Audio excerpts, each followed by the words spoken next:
اور ایلوہیم.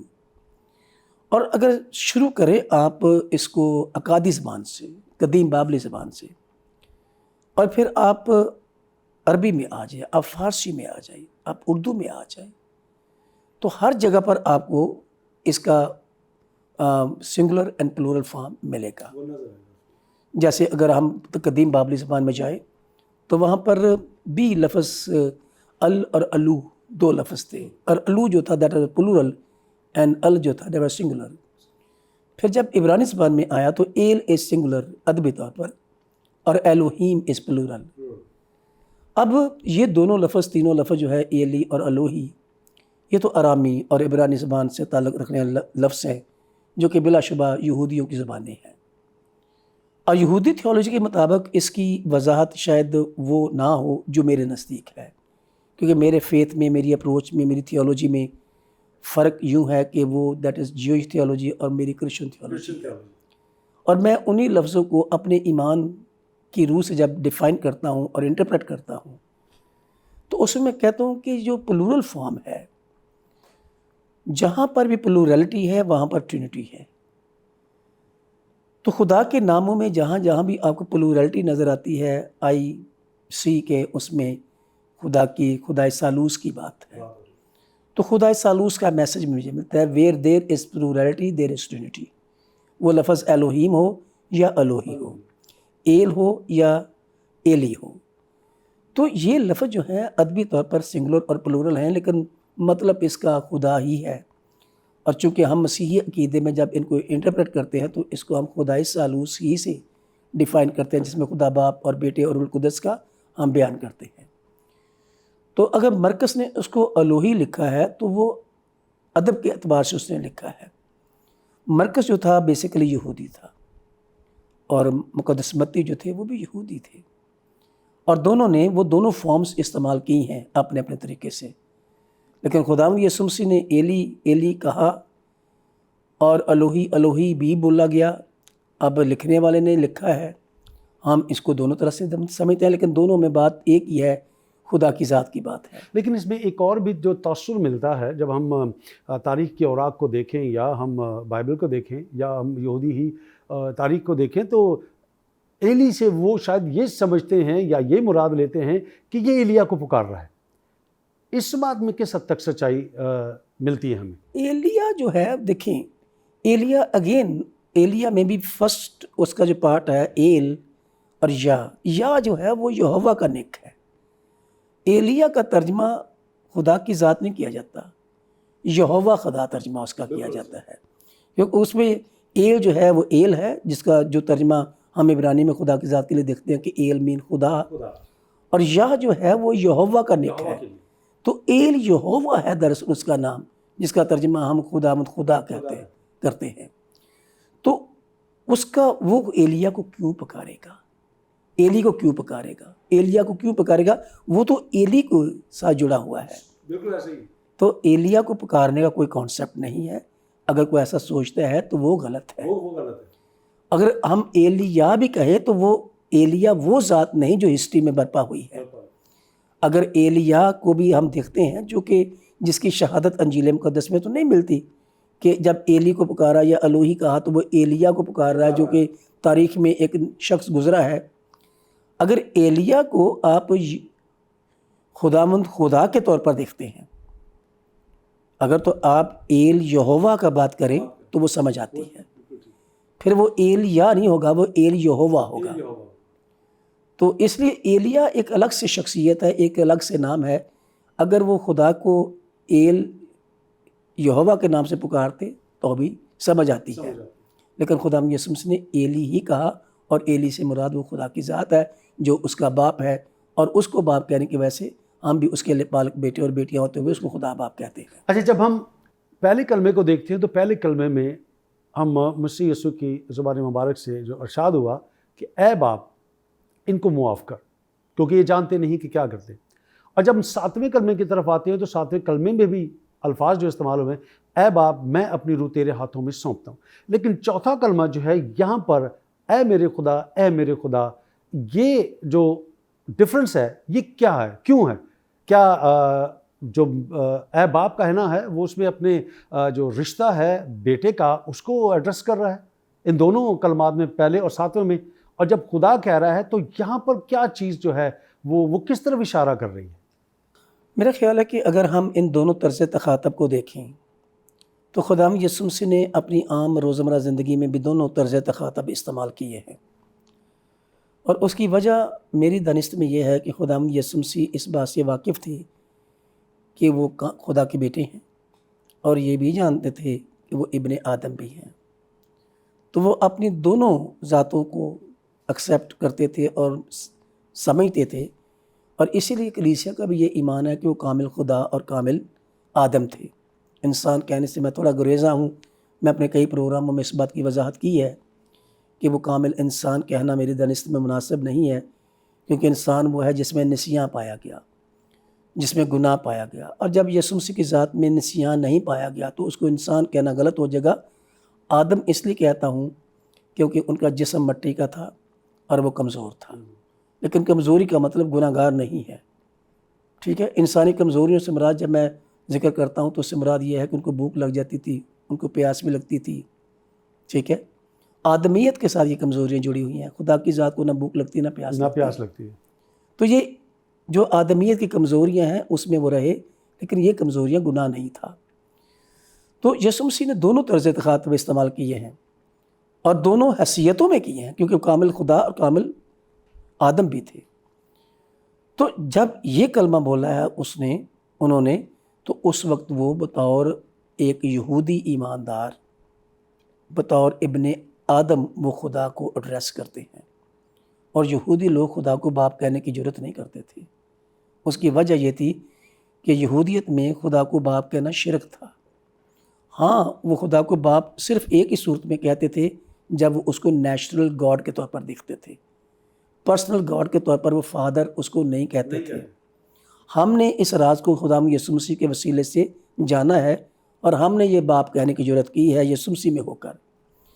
یسوع مسیح چونکہ ابن خدا تھے اور حقیقی طور پر ابن خدا تھے، اس لیے اگر وہ دنیا کے خدا کو، جس کو دنیا خدا کہتی ہے، اس کو باپ کہہ کر پکارتے تھے تو یہ ان کا حق تھا اور یہ ان کی حیثیت تھی کہ جیسے میں وہ اس کو باپ کہتے ہیں. لیکن جب وہ ابن آدم کے طور پر ابن آدم ہوتے وہ یہودی تھے، یہودی فیت میں تھے، تو اس میں پھر وہ خدا کو خدا ہی کہہ کر پکارتے تھے. اور اس میں بھی جب وہ قربان ہونے جا رہے ہیں، جب وہ اپنے چھوڑے جانے کا ذکر کرتے ہیں، تو اس میں پھر وہ خدا کو خدا کے طور پر دیکھتے ہیں، باپ کے طور پر نہیں ایڈریس کرتے، کیونکہ اب وہ اپنے بارے میں بات کر رہے ہیں. اور اپنے بارے میں اس لیے بات کر رہے ہیں کہ جس کام کو اب وہ انجام کو پہنچانے والے ہیں اس کے لیے آدمیت کی قربانی ہی درکار تھی، کیونکہ کلام میں لکھا ہے کہ جو جان گناہ کرتی ہے وہ مرتی ہے. آدمیت نے گناہ کیا تھا، اس کو بطور آدمیت ہی قربانی دینی تھی، تو اس کی آدمیت میں قربانی ادا ہوئی ہے. تو اس صورت میں پھر انہوں نے اس خدا کو، جس کو یہودی قوم جو ہے اس وقت ایک ہی خدا پرست قوم تھی، کیونکہ اسلام بھی اس وقت نہیں تھا، مسیحیت بھی اس وقت نہیں تھی، تو یہودیت ہی ایک ایسی قوم تھی جو خدا پرست قوم کہلاتی تھی، اور خدا پرست تھے، وہ خدا کو مانتے تھے. تو وہ پھر خدا کو صرف خدا قادر مطلق کے طور پر ہی جانتے تھے، خدا باپ کے طور پر نہیں جانتے. خدا باپ کے طور پر ایک یہودی آدم نے، ایک یہودی شخص نے جو یسوع مسیح ہیں، اس لیے باپ کہا کہ وہ حقیقی طور پر اس کے بیٹے تھے، جو خدا ثالوث کا اکنوم ثانی ہے. تو وہ اس حیثیت میں رہ کر ان کو باپ کہتے تھے. سر یہاں چونکہ یہ کلمہ جو ہے کفارے کا ہے، تو بریک لیتے ہیں، اور بریک کے بعد آ کر ہم اس بات کو بھی دیکھیں گے کہ جب کفارے کی بات ہو رہی ہے تو یہ خالی کفارہ ہے یا مکمل کفارہ یا کامل کفارہ ہے. یہاں چھوٹا سا بریک لیتے ہیں. ناظرین، ایک چھوٹے سے بریک کے بعد دوبارہ واپس آتے ہیں، اور جو لفظ کفارہ ہے یہ صرف کفارہ ہے یا کامل کفارہ ہے، اس پر ہم بات کریں گے. تو کہیں جائیے گا مت، ہمارے ساتھ رہیے گا. Stay with us.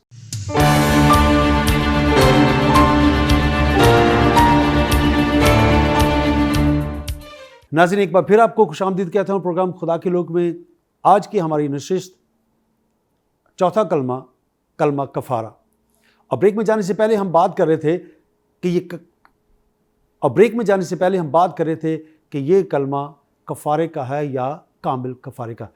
بشپ صاحب، ہم بات کر رہے ہیں اس کلمے کو کہ یہ کلمہ کفارے کا، کیا سمجھتے ہیں کہ اور از روئے بائبل مقدس یہ کامل کفارہ ہے؟ کیا کہنا چاہیں گے؟ دیکھیں، کسی بھی کام کی کاملیت جو ہے نا، اس کو کرنے والے کی نیت، اس کے مقصد اور اس کی ادائیگی پر بیس کرتی ہے کہ آپ کسی کام کو کہتے ہیں یہ کامل ہے، اور کسی کام کو کہتے ہیں کہ یہ کامل نہیں ہے، اس میں کمزوریاں ہیں۔ جو ذات اس کام میں انوالو ہے، اس ذات کے بارے میں دنیا کی تاریخ یہ بیان کرتی ہے کہ تمام مذاہب اس بات پر متفق ہیں کہ وہ کامل ہے۔ ان کے کامل ہونے کی وجہ کیا ہے؟ میرے دانست میں اس کفارے کی، اس کام کی، اس قربانی کی جو کاملیت ہے وہ اس بات سے ثابت ہوتی ہے کہ دیکھیں، ہم ایک کام کرتے ہیں اور ہم اس کے اہل ہوتے ہیں یا اہل نہیں ہوتے۔ اگر تو ہم اس کام کرنے کے اہل ہیں تو وہ کام ایکسیپٹیبل بھی ہے، وہ فروٹفل بھی ہے، وہ بامقصد بھی ہے، اور وہ کامل بھی ہے۔ خداوند یسوع مسیح اس قربانی کے کام کے لیے اور انسانوں کی گناہوں کی قربانی کے لیے ان کا قربان ہونا جو ہے وہ کامل اس لیے ہے، اور وہ فروٹفل اس لیے ہے، اور وہ اس لیے ایک مقصد کے تحت ہے کیونکہ دیکھیں، میں اور آپ دونوں گناہ گار اگر ہیں، یا میں اور آپ کسی ایک جرم کے مرتکب ہیں، تو میں آپ کو اپنی ضمانت دے سکتا ہوں؟ جج صاحب میری ضمانت قبول کریں گے؟ نہیں کریں گے۔ جج صاحب یہ ضرور کہیں گے کہ آپ تو دونوں ایک ہی جرم کے مرتکب ہوئے ہیں، تو آپ میں سے ضمانت کون ایک دوسرے کو دے گا؟ میری ضمانت یا آپ کی ضمانت کے لیے ہمیں کوئی ایسا شخص چاہیے ہوگا جس نے وہ گناہ نہیں کیا جو میں نے اور آپ نے کیا ہے۔ یسوع مسیح جس کام کو کرنے جا رہے ہیں، اور جس گناہ کی اور جس کام کا ازالہ کرنے جا رہے ہیں، اس گناہ کے وہ خود مرتکب نہیں ہوئے، اس لیے وہ اس اہل ہیں کہ وہ میرے اور آپ کے گناہوں کا ازالہ کر سکیں اور اس کی قربانی پیش کر سکیں۔ اگر میں اپنے گناہ کی خود قربانی کروں تو میری قربانی بھی کتنی کامل ہوگی؟ میری قربانی تو کوئی وہ پیش کرے جس نے وہ گناہ نہیں کیا جو میں نے کیا ہے۔ یسوع مسیح جو قربانی پیش کر رہے ہیں اور اپنی ہی کر رہے ہیں، اس کے بارے میں میرا اور آپ کا ایمان ہے، اور دنیا کی تمام اقوام اس پر متفق ہے کہ ان کی ذات میں کوئی گناہ نہیں تھا۔ تو only a just person can justify the unjust۔ ایک راست باز ہی کسی ناراست کے لیے راست بازی کو قائم کرنے کے لیے کامل ہے، اس لیے وہ خود کامل ہے، اس نے وہ گناہ نہیں کیا جس گناہ کی وہ قربانی پیش کرنے جا رہے ہیں۔ اور اس کلمے میں آپ کو بتاؤں، میں جب کبھی اس کلمے کو پریزنٹ کرتا ہوں، پیش کرتا ہوں، تو میں سوچتا ہوں کہ اس کلمے کی عبارت کو، الفاظ کو پڑھنے میں ہمارا لب و لہجہ ٹھیک نہیں ہے۔ ہم اس کلمے کو پڑھتے ہیں بیانیہ انداز میں۔ اس کلمے کو اگر ہم استفہامیہ انداز میں، انٹروگیٹو فارم میں ادا کریں تو زیادہ بہتر ہوگا، اس لیے کہ خداوند یسوع مسیح نے اس پر سوال اٹھایا تھا کہ اے میرے خدا، اے میرے خدا، تو نے مجھے کیوں چھوڑ دیا؟ اور اس میں زور اگر مجھے پر دیا جائے تو زیادہ بہتر ادا ہو جائے گا، تو نے مجھے کیوں چھوڑ دیا؟ اور یہ سوال اس لیے تھا کہ آدم اول نے گناہ کیا تھا تو نے انہیں چھوڑ دیا۔ میں تو کوئی گناہ نہیں کیا، تو مجھے کیوں چھوڑ دیا؟ آدم اول کے چھوڑے جانے کی وجہ کیا بنی تھی؟ گناہ بنا تھا۔ لیکن جس آدم ثانی نے گناہ نہیں کیا، اس کو کیوں چھوڑ رہا ہے؟ اس سے علیحدگی کیوں اختیار کی جا رہی ہے؟ اس کو سزا کیوں دی جا رہی ہے؟ کیونکہ گناہ کی مزدوری موت ہے، اور آدم ثانی نے کوئی گناہ نہیں کیا۔ تو یہ سوال تھا کہ مجھے کیوں چھوڑ دیا؟ اور مجھے چھوڑنا اور چھوڑا جانا جو ہے وہ قربانی کی علامت ہے اور قربانی ہے۔ اس کا چھوڑا جانا جو ہے وہ قربانی کی حالت ہے، اور اس نے اس سٹیٹس کو، اس حالت کو قربان کیا۔ سب سے پہلے جب ان کی انکارنیشن ہوئی، ان کا تجسم ہوا، وہ جلال کو چھوڑ کر زمین پر آ گئے۔ یہ پہلی قربانی تھی جو انہوں نے پیش کی، سیکریفائی کیا نا انہوں نے۔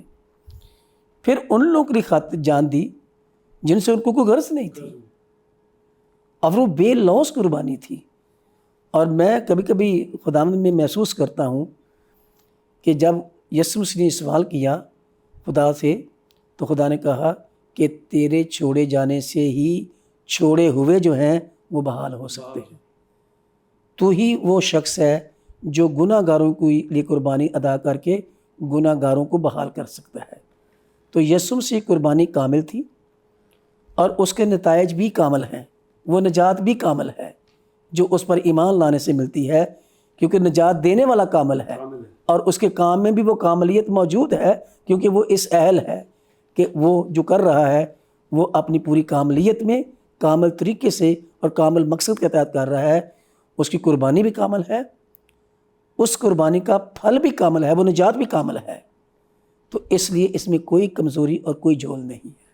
اگر ہم ان آیات کی روشنی میں دیکھیں، اگر یوحنا 8 باب اس کی 16ویں آیت، اور اگر میں فیصلہ کروں تو بھی میرا فیصلہ سچا ہے، کیونکہ میں اکیلا نہیں بلکہ میں ہوں اور باپ ہے جس نے مجھے بھیجا ہے۔ یہ آیت اور اس کے ساتھ اگر یوحنا 16:32 کو دیکھیں، دیکھو وہ گھڑی آتی ہے بلکہ آپ پہنچیے کہ تم سب پرگندہ ہو کر اپنے اپنے گھروں کی راہ لوگے اور مجھے اکیلا چھوڑ دو گے، تو بھی میں اکیلا نہیں ہوں کیونکہ باپ میرے ساتھ ہے۔ اب یہاں جو لفظ چھوڑا جانا ہے، چھوڑے جانے سے مراد اکیلا ہونا ہے یا خدا سے بالکل ہٹ جانا ہے؟ کیونکہ یہ لفظ چھوڑے جانے پر ہی ہم بات کر رہے ہیں، اور ابھی جیسے آپ نے اس میں اس چیز کو، اس کی اصطلاح بھی پیش کی کہ مجھے، اور سوالیہ نشان بھی یہاں پر موجود ہے، تو کیا واقع میں ہی باپ اور بیٹا علیحدہ ہو گئے اس جگہ پر؟ باپ اور بیٹا الگ نہیں ہوئے، آدمیت اور الوہیت الگ ہوئی تھی، کیونکہ سزا الوہیت کو نہیں ملنی تھی، کیونکہ الوہیت نے گناہ نہیں کیا تھا۔ بیٹا جو تھا، خدا بیٹا ہونا خدا ہونا ہی ہے۔ میں تو اکثر یہ بات کہتا ہوں کہ the son of God does not mean the part of God, son of God mean God, and God can not die. اور جو شخص مر رہا ہے وہ آدمیت ہے، اور آدمیت اس لیے مر رہی ہے کہ آدمیت نے گناہ کیا تھا۔ ایک گناہ گار آدمیت کو بچانے کے لیے ایک بے گناہ آدمیت کی قربانی درکار تھی۔ پھر اگر خدا باپ اور خدا بیٹے کے الگ چھوڑے جانے کی بات کرتے ہیں تو وہ تینوں، خدا باپ، بیٹا اور روح القدس کا ایک ہی جوہر ہے، اور وہ جوہر میں ایک دوسرے سے الگ کیسے ہو سکتے ہیں؟ خدا بیٹا خدا باپ سے چھوڑا نہیں گیا، کیونکہ اس کا طرز تخاطب یہ بتا رہا ہے کہ وہ باپ سے نہیں بات کر رہا، وہ بطور آدم خدا سے بات کر رہا ہے۔ تو جب بھی وہ بطور سن آف گاڈ بات کرتا ہے تو وہ اس کو باپ ہی کہتا ہے۔ جب وہ بطور ابن آدم بات کرتے ہیں تو پھر وہ خدا کو خدا کے طور پر ہی دیکھتے ہیں، جیسے عام آدمی، ایک عام یہودی ایمان کا رکھنے والا شخص اس کو خدا کہہ کے پکارتا ہے۔ تو اس کی آدمیت خدا کے ساتھ مخاطب تھی، لیکن وہ آدمیت کمزوریوں کا شکار نہیں تھی، گناہ گار نہیں تھی، لیکن وہ بے گناہ آدمیت گناہ گاروں کے لیے کفارہ اور اپنی قربانی پیش کر رہی تھی۔ تو اس لیے جو چھوڑے جانے کا کانسیپٹ ہے وہ آدمیت کے ساتھ ہے، الوہیت کے ساتھ نہیں ہے۔ تو سن آف گاڈ از ڈیوائن، اور ایک ڈیوائن پرسن دوسرے ڈیوائن پرسن سے الگ نہیں ہو سکتا، کیونکہ ہم سب یہ مانتے ہیں کہ وہ تین میں ایک اور ایک میں تین کا جو کانسیپٹ ہے، وحدت میں کثرت اور کثرت میں وحدت کی جو بات ہے، ہمارا عقیدہ جو ہے، وہ تینوں ایک دوسرے سے الگ ہو ہی نہیں سکتے۔ تو پھر چھوڑے جانے کا کانسیپٹ سن آف گاڈ کے ساتھ کیسے آ سکتا ہے؟ یہ آدمیت کی اور الوہیت کی بات ہے۔ خدا باپ اور خدا بیٹا تو ایک ہی جوہر ہے، ٹھیک ہے، اور خدا باپ اور خدا بیٹا ناقابل جدا ہیں، کیونکہ جوہر ایک ہے، ایسنس ایک ہے۔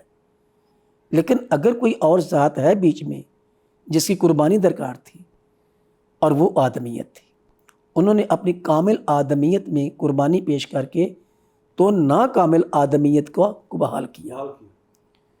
تو اس لیے یہی درکار تھا اس میں کہ آدمیت کے لیے آدمیت کی قربانی پیش کی گئی، جس نے جس نسل نے گناہ کیا تھا، عورت کی نسل نے گناہ کیا تھا، اور عورت کی نسل ہی سے کفارہ ہونا تھا۔ اچھا، بعض اسکالرز جو ہیں یا بعض جو مذہبی جو عالم دین ہیں، ان کا یہ کہنا ہے کہ صلیب کا جو منظر ہے، چھوڑے جانے کے حوالے سے اور گناہ کی حالت میں وہاں جو منظر ہے وہاں 3 لوگ ہیں. یسایہ بھی اسے بیان کرتا ہے کہ وہ بدکاروں کے بیچ میں.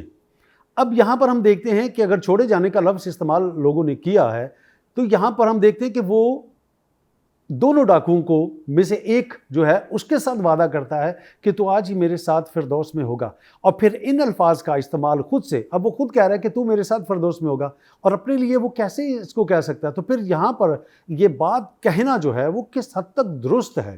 کیا جو اسکالرز ہیں یا لکھنے والے ہیں پھر وہ اس کلمہ کو کنٹروورشل کیوں بناتے ہیں؟ کیا وجہ کیا ہے؟ میں سمجھتا ہوں کہ یہ جو فردوس کے ساتھ وعدہ ہے ایک ڈاکو کے ساتھ خداوند یسوع مسیح کا، اس نے ایک ریکویسٹ کی تھی ایک فیتھ کی بنا پر. فیتھ کیا تھا؟ دیکھیں، وہ جو ڈاکو ہے وہ خدا کا ذکر کرتا ہے، ٹھیک ہے، اور وہ اس کی بے گناہی کا ذکر کرتا ہے، وہ اس کی بادشاہی کا ذکر بھی کرتا ہے کہ تو بادشاہ ہے، اور وہ کہتا ہے کہ جب تو اپنی بادشاہی میں آئے تو مجھے یاد کر. مجھے یاد کرنا. تو جو خدا کی بادشاہی ہے اور فردوس کا لفظ یسوع مسیح نے استعمال کیا ہے وہ اسی پیرائے میں کیا ہے. فردوس کا لفظ اس نے خدا کی بادشاہی کے زمرے میں استعمال کیا ہے. اس نے ریکویسٹ کی کہ جب تو اپنی بادشاہی میں آئے تو مجھے یاد کر. مجھے یاد کرنا. اس نے کہا تو آج ہی میرے ساتھ میری بادشاہی میں ہوگا اور میرے ایمانداروں کی لسٹ میں ہوگا، تو میرے ایمانداروں کی جماعت میں ہوگا، تو میرے مقدسین کی جماعت میں ہوگا. تو اس ایمان کی مقبولیت کی بنا پر اس کی حالت اور اس کا فیوچر چینج ہو گیا. دوسرے نے نہیں کیا، پہلے نے نہیں کیا اور دوسرے نے کیا ہے. اور اس نے جب ایمان کا اظہار کیا، ایمان کا اقرار کیا، اس کو قبول کیا، اس کو مسیحا قبول کر لیا، اس کو خدا اپنا بادشاہ قبول کر لیا، بلکہ اس نے یہ بھی کہا کہ کیا تو خدا سے بھی نہیں ڈرتا؟ جس سے تو بات کر رہا ہے وہ تو بے گناہ ہے، وہ خدا ہے.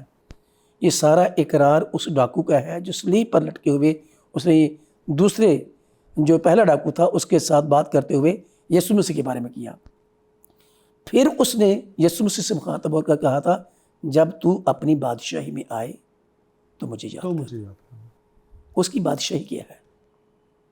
یسوع مسیح کی بادشاہی کو ڈیفائن کر لیں تو یسوع مسیح نے کہا کہ میری بادشاہی اس جہاں کی نہیں ہے، میری بادشاہی تو آسمان کی ہے. اور وہ شاید آسمان کی بادشاہی کے بارے میں ریکویسٹ کر رہا ہے جو ہیڈیز کا کانسیپٹ ہے، جو فردوس کا کانسیپٹ. اب فردوس کا کانسیپٹ بھی کیا ہے؟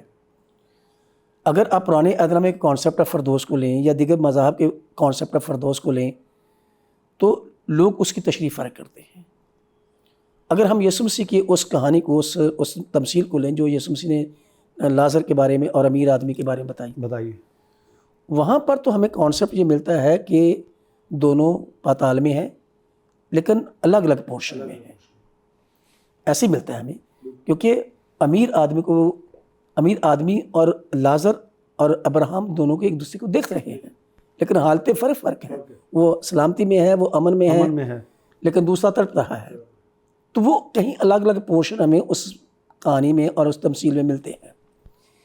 لیکن جب پولس رسول کی پطرس کی روایوں کو دیکھتے ہیں، پولس کی روایوں کو، پھر یہیں سے کنٹینیو کریں گے. ناظرین، ایک چھوٹے سے بریک کے بعد آپ سے ملتے ہیں اور جہاں سے سلسلہ منقطع ہوا یہیں سے ہم جوڑیں گے اور اس سلسلے کو آگے لے کر چلیں گے. ہمارے ساتھ جڑے رہیے گا، کہیں جائے گا مت. اسٹے ود اس.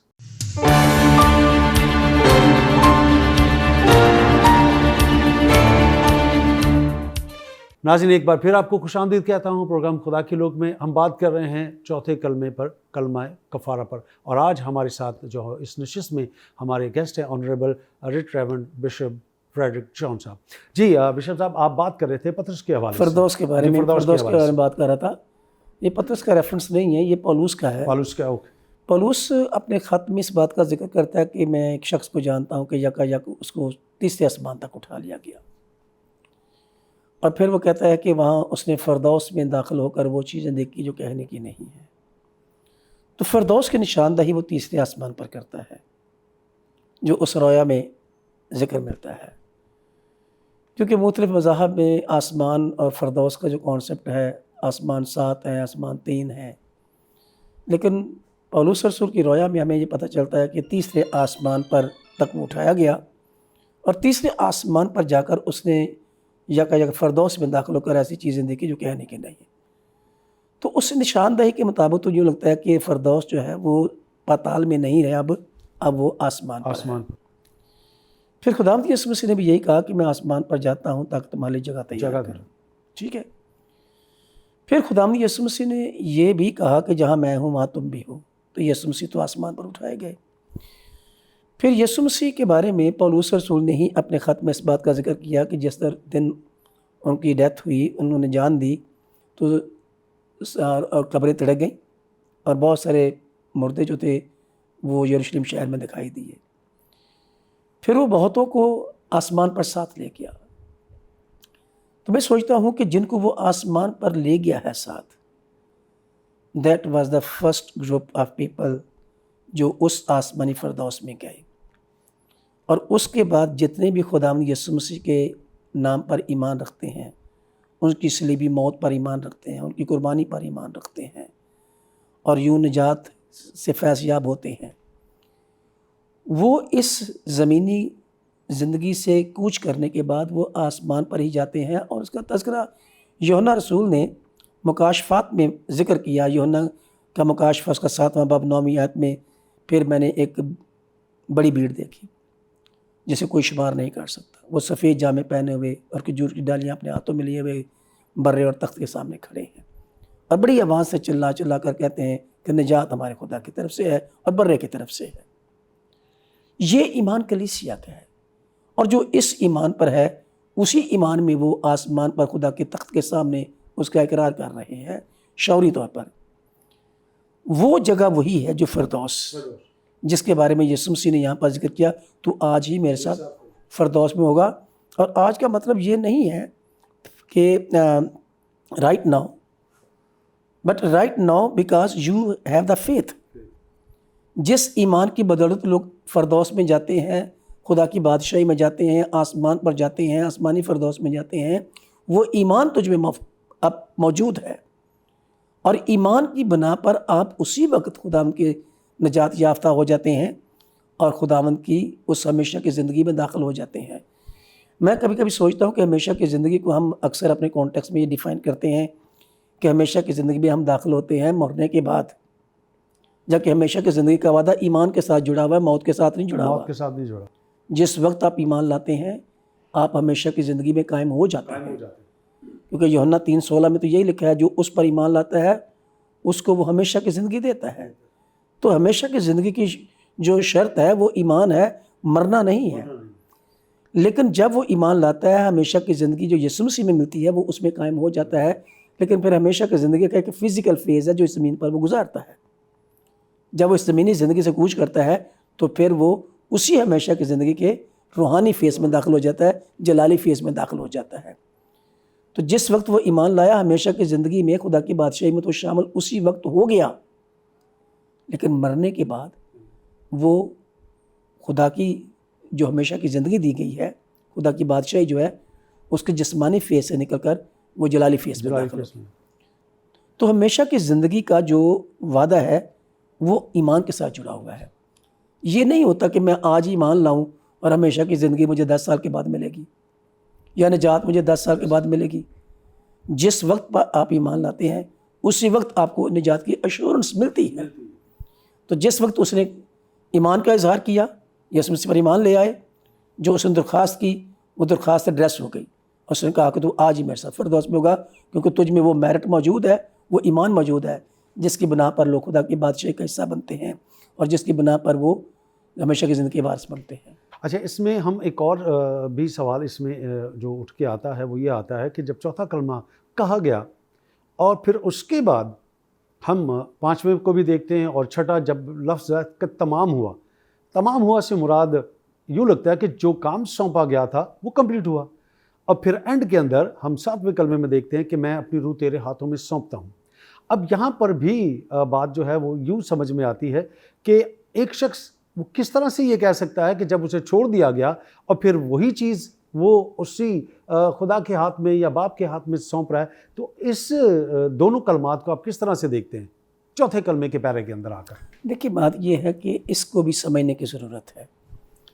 اس میں جو بہت امپورٹنٹ بات ہے اس روح کو ڈیفائن کرنے کی ضرورت ہے جو روح سونپی گئی ہے۔ بہت سارے لوگ اس کو تشریح کرتے ہیں کہ یہ الہی روح تھی جس کو ہم نے خدا بیٹا جانا، لیکن خدا بیٹا جو تھا اس نے اپنے کو کبھی بھی روح کے طور پر پیش نہیں کیا، اس نے ہمیشہ اپنے کو خدا بیٹے کے طور پر پیش کیا ہے، کیونکہ جو روح القدس ہے وہ ایک الگ پیرائے میں الگ طریقے سے پیش ہوا، ڈیفائن ہوا، سمجھا گیا اور ریسیو کیا گیا، قبول کیا گیا تثلیث کے عقیدے میں رہ کر۔ اور جب یہ لفظ بولا گیا کہ میں اپنی روح تیرے ہاتھوں میں سونپتا ہوں، تو کون سی روح ہے جس کو وہ سونپ رہا ہے، یہ سمجھنا بڑا ضروری ہے۔ اور اس کے بعد اس نے دم دے دیا۔ اب روح اور دم جو دو لفظ استعمال ہوئے ہیں، ان دونوں لفظوں پر غور کرنے کی ضرورت ہے۔ جو روح دی گئی ہے، کیا وہ دم وہ روح ہی ہے؟ یہ کہ وہ دم ہے جو خدا نے آدم میں پھونکا تھا؟ اگر پیدائشی کتاب کا حوالہ پڑھیں تو وہاں پر بھی یہی لفظ استعمال ہوا ہے، اور اس میں زندگی کا دم پھونکا گیا۔ اب یہ دم جو ہے ایک زندگی کا دم ہے، ایک روح جو ہے خدا کا روح ہے، پھر روح القدس ہے، ٹھیک ہے۔ اور اب خدا کا روح، زندگی کا روح اور پھر روح القدس، ان تینوں فریزز کو ہمیں نئے عہد نامے میں سمجھنے کی ضرورت ہے کہ جب ہم خدا کی روح کہتے ہیں تو اس سے کیا مراد ہے؟ کیا اس سے خود مراد روح القدس ہے؟ جب ہم زندگی کا روح کہتے ہیں تو اس سے کیا مراد ہے؟ پھر جب ہم روح القدس بولتے ہیں تو اس سے کیا مراد ہے؟ اور یہ تینوں الگ الگ تشریح رکھتے ہیں، لیکن یسوع مسیح نے اس وقت جو دم دیا، یہ وہی ایبلٹی ہے جس کی بنا پر آپ ہلتے جلتے ہیں۔ وہ دم جو آدم کو پھونکا گیا تھا، وٹ واز دیٹ دم، جس کو اردو ترجمہ کیا گیا ہے، میں سمجھتا ہوں کہ وہ دم جو تھا that was the ability given to the man, کیونکہ پہلے وہ جیتی جان نہیں تھا، وہ ہل جل نہیں سکتا تھا، وہ موو نہیں کر سکتا تھا، پھر گاڈ انیبلڈ ہم to move and think and decide, ٹھیک ہے۔ اب جس ایبلٹی اور جس روح کی بنا پر، جس دم کی بنا پر اس کا جسم موو کرتا تھا، سوچتا تھا، ڈیسائیڈ کرتا تھا، وہ دم ڈپارٹ ہوا، خدا کی طرف روانہ ہوا، تو ان کا جسم ان ایکٹیو ہو گیا۔ یہ فزیکل باڈی جو ہے، کیونکہ وہ فزیکل باڈی اب میں وہ نہیں رہا، اب وہ روح جو ہے، وہ روح ایک اور جسم میں داخل ہو گیا جس کو ہم کہتے ہیں ریزوریکٹڈ باڈی یا گلوریفائڈ باڈی۔ اب گلوریفائڈ باڈی اور ریزوریکٹڈ باڈی میں بھی پھر فرق ہے، کیونکہ اب جو ایماندار یہاں سے کوچ کرتے ہیں وہ گلوریفائی تو ہو جاتے ہیں، لیکن وہ ریزوریکٹ نہیں ہوئے۔ لیکن یسوع مسیح کی باڈی کے ساتھ بیک وقت دونوں ہوئے کہ وہ گلوریفائڈ بھی ہوئے اور وہ ریزوریکٹ بھی ہوئے۔ اب گلوریفائڈ کیا ہوا اور ریزوریکٹ کیا ہوا؟ کیا ابن خدا ریزوریکٹ ہوا یا ابن خدا جو ہے وہ گلوریفائی ہوا؟ نو، ابن خدا تو خدا ہے، ابن خدا گلوریفائی نہیں ہوا، ابن خدا تو گلوریس ہی ہے، اور ابن خدا ریزوریکٹ بھی نہیں ہوا، کیونکہ اگر وہ ریزوریکٹ ہوا ہے تو کہیں وہ مرا ہے۔ ابن خدا نہیں مر سکتا، کیونکہ ابن خدا تو خدا ہے۔ جو جلالی ہوا ہے وہ جلالی ہوا ہے جو پہلے جلال میں نہیں تھا، اور ان کی آدمیت جلالی نہیں تھی۔ جیسے میری اور آپ کی باڈی جلالی ہو جاتی ہے جب ہم ایمان میں رہ کر یہاں سے کوچ کر جاتے ہیں۔ جو مکاشفہ کتاب کا ریفرنس میں نے کوٹ کیا ہے وہ جلالی کلیسیا ہے، وہ ایمانداروں کی جماعت ہے، لیکن ان کی باڈیز ابھی تک زمین میں ہی ہے، وہ ریزوریکٹ نہیں ہوئی۔ لیکن یسوع مسیح کی باڈی ریزوریکٹ بھی ہوئی تھی، جو ان ایکٹیو ہو گئی تھی وہ پھر سے ایکٹیو ہو گئی، پر وہ نیچرل باڈی نہیں تھی، وہ ریزوریکٹڈ باڈی تھی۔ نیچرل باڈی میں اور ریزوریکٹڈ باڈی میں یہ فرق ہے کہ نیچرل باڈی بند دروازوں سے اندر باہر نہیں آ جا سکتی، لیکن ریزوریکٹڈ باڈی جو ہے وہ بند دروازوں سے اندر باہر آ جا سکتی ہے۔ تو وہ نیچرل باڈی ان ایکٹیو ہوئی اس روح کے اور اس دم کے ڈپارٹ ہو جانے سے جو خدا نے اس کو دیا، اور پھر وہ ہلنا جلنے لگا اور سوچنے لگا اور فیصلے کرنے لگا، تو وہ دم اپنے خالق حقیقی سے جا ملا۔ پھر جب وہ ریزوریکٹ ہوا تو پھر ریزوریکشن کی ایک اور حقیقت ہے۔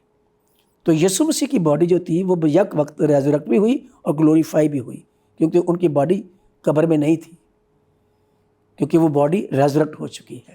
ہم نے اس ریزوریکشن کا ایکسپیرینس کیا ہے، قیامت کا ایکسپیرینس کیا ہے۔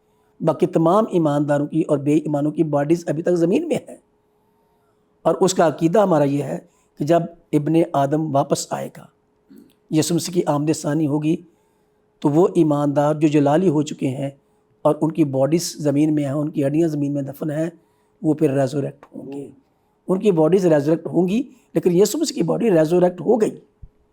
تو یسوع مسیح کے ساتھ دونوں چیزیں بیک وقت ہوئیں اور آدمیت کے ساتھ ہوئیں. اور ان کی جو الوہیت تھی ان کو تو ریزوریکشن کی ضرورت نہیں تھی، ان کو گلوریفائڈ ہونے کی بھی ضرورت نہیں تھی. البتہ خداوند یسوع مسیح نے اپنی دعا میں، جو کہ یوحنا کی انجیل کے 17 باب میں ریکارڈ ہے، اس میں خداوند یسوع مسیح نے خدا باپ سے بات کرتے ہوئے کہا کہ جو جلال میں دنیا کی پیدائش سے پیشتر تیرے ساتھ رکھتا تھا، اب وہ وقت آ گیا ہے کہ میں واپس اس جلال میں جلال میں. تو ابن خدا تو جو جلال اس نے چھوڑا تھا ولفلی، ایک خاص مقصد کے تحت، خدا بیٹا تو اس جلال میں داخل ہو گیا، لیکن الوہیت اس کے ساتھ ہی رہی. جلال میں داخل ہونے کا مطلب یہ نہیں ہے کہ وہ الوہیت نہیں تھی اس کے پاس، وہ ڈیوائن بھی رہے لیکن جلال سے خالی ہو گئے. جو پولوس کہتا ہے نا کہ اس نے اپنے آپ کو خالی کر دیا، اس نے ڈیوینٹی سے خالی نہیں کیا تھا، الوہیت سے خالی نہیں کیا، کیونکہ ابن خدا تو اس میں مجسم تھا، اور ابن خدا تو خدا ہے. تو الوہیت تو رہی، لیکن الوہیت جو جلال میں رہتی تھی اس نے وہ جلال چھوڑا تھا. اب جلال کو بھی ایک اور ڈیفائن کرنے کی ضرورت ہے کہ جلال کیا ہے. لیکن یسوع مسیح نے اپنی صلیبی موت سے پہلے یوحنا کی انجیل کے 17 باب کی دعا میں، جو لمبی دعا ہے، اس میں خدا باپ سے یہ بات کی کہ جو جلال میں دنیا کی پیدائش سے پیشتر تیرے ساتھ رکھتا تھا، اب تو مجھے اپنے ساتھ پھر سے جلالی بنا دے. تو he went into back in that glory, تو وہ اس گلوری میں چلے گئے. لیکن آدمیت جو تھی وہ ریزوریکٹ بھی ہوئی اور وہ گلوریفائی بھی ہوئی. اگر ہم اس کو سم کریں تو مسیح یسوع صلیب پر چھوڑے گئے یا نہیں چھوڑے گئے، تاکہ ہم اس کو ابھی یسوع مسیح بطور ابن آدم چھوڑے گئے. خدا اپنی ذات کو اپنے سے الگ نہیں کر سکتا. تو یسوع مسیح بطور ابن خدا، جو ان میں مجسم تھا ابن خدا، وہ خدا باپ سے جدا نہیں ہو سکتا. They are inseparable, all 3 persons of Trinity. وہ چھوڑا جانا ممکن نہیں ہے کہ خدا کی ذات جو ہے ایک دوسرے سے الگ ہو جائے اور وہ ڈپارٹ ہو جائے. وہ ڈیوینٹی الگ نہیں ہو سکتی. آدمیت اور الوہیت دونوں ایک ساتھ ہم نے تجربہ کیا ہے یسوع مسیح کی زندگی میں، کہ الوہیت اور آدمیت ایک ساتھ رہی، اور آدمیت بے گناہ رہی. اور الوہیت کے بے گناہ ہونے کی بات کرنا بالکل غلط اس لیے ہے کہ اس میں وہ گناہ کر ہی نہیں سکتا. ٹھیک ہے، ان کی ذات میں وہ گناہ کرنے کی وہ ہے ہی نہیں ہے، کیونکہ وہ غلط سوچتے ہی نہیں ہے. خدا تو خدا ہے، اتم پاکیزگی کی حالت میں ہے وہ. تو خدا کے بارے میں بے گناہ اس کو کہنا یا اس کو راست باز کہنا، یہ بالکل عجیب سی باتیں ہیں، کیونکہ ہی از گاڈ، اور گاڈ ہوتے ہوئے ان میں ساری چیزیں یہ موجود ہیں جن کا ہم ذکر کر سکتے ہیں. لیکن گناہ گار ہونا یا کسی کا بے گناہ ہونا آدمیت کے ساتھ تعلق رکھتا ہے. تو کہ آدمیت میں کوئی گناہ نہیں تھا، اور دنیا کی تاریخ میں صرف ایک ہی شخص وارد ہوا ہے جو آدمیت میں رہتے ہوئے بے گناہ رہے، اور وہ یسوع مسیح. تھینک یو بشپ صاحب. اور وہی کوالیفائڈ سیویئر ہے جو گناہ گاروں کو ان کے گناہوں سے نجات دے سکتا ہے. تھینک یو بشپ صاحب، بہت بہت شکریہ. چوتھے کلمے پر بہت سی ہم نے باتوں کو سیکھا ہے، اور جو کہ نہیں ہے. میں سمجھتا ہوں کہ گڈ فرائیڈے سے پہلے ہم اس سے لوگ جانیں گے، اور میں سمجھتا ہوں کہ شاید یہ ایک نئی چیز جو ہے، وہ جو صحیح اس کا مفہوم ہونا چاہیے تھا، ہم اس کو ہم شاید خدا کے کلام میں سے ہم اسے جان اور سیکھ سکیں، سمجھ سکیں. تو ایک بار پھر میں اپنی گواہی پوری ٹیم کی طرف سے آپ کا شکریہ ادا کرتا ہوں. Thank you very much. Thank you very much. ناظرین، آج کے اس پروگرام کو اور اس کلمہ کو آپ نے سنا اور دیکھا بھی. یقیناً جب ہم خداوند یسوع کے اس کلمے کی طرف دیکھتے ہیں تو پھر ہمیں اس کی سچائی کو بھی جاننا ہمارے لیے بہت ضروری ہے. کیونکہ اگر ہم صرف اسے ایک رسمی طور پر جانتے ہیں، رسمی طور پر اسے پڑھتے ہیں یا سیکھتے ہیں، تو پھر شاید ہم اس اصل حقیقت کو نہیں دیکھ سکتے یا نہیں جان سکتے. ہمیں کلام مقدس کے مطابق ان حقائق کو